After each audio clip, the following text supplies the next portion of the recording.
Salut les passionnés du ballon rond, bienvenue sur Juste un fan de foot. Aujourd'hui, on plonge en profondeur dans les coulisses du mercato estival avec des informations exclusives et des analyses pointues sur les mouvements de joueurs qui pourraient chambouler le paysage footballistique dans les prochains mois. Vous allez voir, il y a du lourd au programme, des jeunes talents qui explosent, des transferts potentiels qui affolent la planète foot et des décisions stratégiques qui pourraient tout changer. Avant de rentrer dans le vif du sujet, je vous invite à vous abonner à la chaîne et à activer la cloche pour ne rien rater des prochaines vidéos. Pensez également à aimer cette vidéo pour nous soutenir et nous permettre de continuer à vous offrir du contenu de qualité. Ces dernières années, la Masia a prouvé qu'elle était encore l'une des meilleures académies de formation au monde. Des joueurs comme Lamine Yamal, Pedri, Gavi ou encore Pau Cubarsí se sont imposés comme des éléments clés du FC Barcelone et suscitent l'admiration des amateurs de football du monde entier. Mais derrière ces futures stars, d'autres talents prometteurs attendent leur heure et doivent parfois envisager un départ pour espérer obtenir du temps de jeu et continuer leur progression. C'est le cas d'Hugo Alba, un jeune attaquant de 18 ans qui fait sensation en Youth League avec 4 buts inscrits cette saison, permettant au FC Barcelone d'atteindre les huitièmes de finale de la compétition. Malgré ce talent évident, il n'a toujours pas eu sa chance en équipe première, et plusieurs grands clubs européens sont déjà sur le coup pour tenter de le recruter. Parmi eux, le Paris Saint-Germain, toujours à l'affût des jeunes talents, et Chelsea, qui mise de plus en plus sur des jeunes joueurs prometteurs pour l'avenir. Ces deux clubs seraient prêts à mettre près de 7 millions d'euros sur la table pour arracher Alba au FC Barcelone. C'est une somme considérable pour un joueur qui n'a jamais évolué en professionnel, mais son potentiel semble justifier cet engouement. Que pensez-vous de cette situation? Hugo Alba devrait-il tenter sa chance ailleurs ou attendre son opportunité au sein du club catalan? Laissez-nous vos avis dans les commentaires, on a hâte de débattre avec vous. Le PSG ne s'arrête pas là dans sa politique de recrutement et travaille déjà activement sur son mercato estival. Avec Luis Enrique aux commandes, Paris cherche à renforcer plusieurs postes clés pour franchir un cap et s'imposer comme un véritable prétendant à la Ligue des Champions. L'un des besoins les plus pressants concerne le milieu de terrain. En effet, malgré un effectif de qualité, le PSG a parfois montré des faiblesses dans l'impact physique et la récupération du ballon lors des grands matchs. Pour remédier à cela, le club de la capitale a jeté son dévolu sur Declan Rice, l'un des meilleurs milieux défensifs d'Europe. Selon les informations de fichage, Paris aurait déjà transmis une offre de 135 millions d'euros à Arsenal pour tenter de s'attacher les services de l'international anglais. Cependant, les Gunners ne semblent pas prêts à laisser partir leur joueur phare si facilement et valorisent Rice à environ 160 millions d'euros. Arrivé à Arsenal en provenance de West Ham pour un montant record, Rice est devenu un élément indispensable du système de Mikel Arteta. Convaincre les dirigeants londoniens de le laisser partir ne sera donc pas une mince affaire, d'autant plus que le joueur lui-même n'a pas exprimé d'envie de départ. D'autre part, le PSG a également fixé une priorité offensive et suit avec grande attention Marcus Thuram. Le Français, qui réalise une saison exceptionnelle avec l'Inter Milan, a un profil qui plaît beaucoup à Luis Enrique. Son intelligence de jeu, sa polyvalence et sa capacité à créer des occasions pour ses coéquipiers font de lui un joueur idéal pour le système parisien. Avec 13 buts et 7 passes décisives en série à cette saison, Thuram confirme tout son talent et pourrait être une recrue de choix pour le club de la capitale. Que pensez-vous de ces pistes?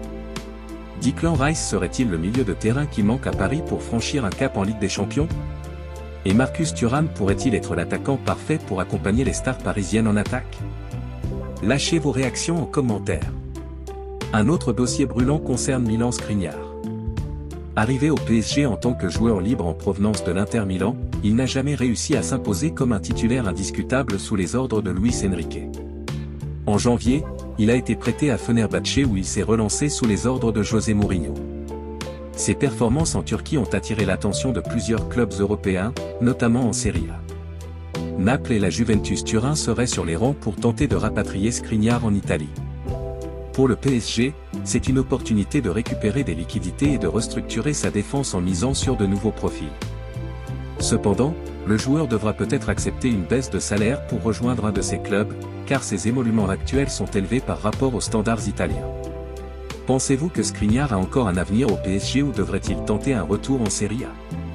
Pour finir, le Paris Saint-Germain semble déterminé à renforcer son attaque lors du prochain mercato estival. Le club de la capitale aurait jeté son dévolu sur Matheus Cunha, l'attaquant brésilien de Wolverhampton. Cependant, Paris devra faire face à une concurrence féroce des cadors de la Premier League pour s'attacher les services du joueur de 25 ans. Depuis l'arrivée de Luis Enrique au poste d'entraîneur en juillet 2023, le PSG a adopté une nouvelle approche dans sa politique de recrutement. Qu'en pensez-vous? En étroite collaboration avec le conseiller sportif Luis Campos, le technicien espagnol semble apprécier le profil de Matheus Cunha.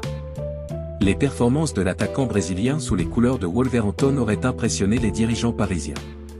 Cunha dispose cependant d'une clause libératoire de 75 millions d'euros.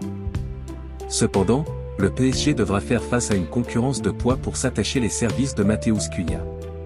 Selon les informations de Côte Offside, Manchester United, Arsenal, Chelsea et Aston Villa seraient également intéressés par le profil du Brésilien. Ces cadors de la Premier League disposent de moyens financiers conséquents mais pourraient compliquer la tâche du PSG dans ce dossier. Avec un potentiel départ de Randal Kolo Muani en fin de saison, le recrutement d'un nouvel attaquant semble être une priorité pour le PSG. Néanmoins, face à la concurrence acharnée des clubs anglais, le feuilleton autour de l'avenir du Brésilien promet d'être animé dans les prochaines semaines. C'était un tour d'horizon complet sur les grandes tendances du mercato estival qui se profile. Il y a de quoi débattre avec tous ces dossiers brûlants. Avant de terminer, une nouvelle qui risque de faire beaucoup de bruit. Chelsea, en quête d'un head of football, rêve de Campos depuis 2019. Les propriétaires du club londonien, séduits par son œil pour les pépites, Mbappé à Monaco, Vitinha au PSG, veulent lui confier les rênes sportives. Un rôle clé pour reconstruire une équipe en crise, avec un budget illimité. Les pourparlers avec les Bleus seraient même assez avancés. De son côté, Mikel Arteta voit en Campos le successeur idéal d'Edu, le directeur sportif d'Arsenal. Le technicien basque apprécie sa capacité à dénicher des talents low cost, comme Bernardo Silva ou Fabinho, et à construire des projets cohérents. Un duo Arteta-Campos pourrait dynamiser la jeune équipe des Gunners, en manque de titres depuis 2004. Mais la tentation saoudienne plane.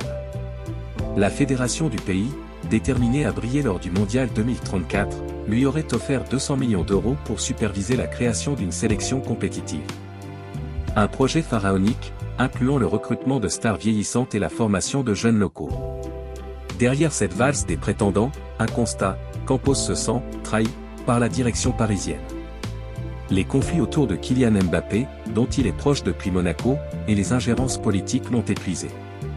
Il ne supporterait plus l'instabilité et aussi les rumeurs faisant état de la volonté du club de mettre fin à sa collaboration avec lui. Son départ signerait la fin d'une ère. Campos, arrivé en 2022, avait insufflé une nouvelle dynamique, recrutement de João Neves, Barcola, Désiré Doué. Sans lui, le club perd son visionnaire. Qu'il choisisse Chelsea, Arsenal ou l'Arabie Saoudite, Luis Campos reste un homme clé du monde du mercato. Son choix impactera non seulement son destin, mais aussi l'équilibre du football européen. Le PSG, lui, devra trouver un nouveau magicien, ou risquer de replonger dans le chaos.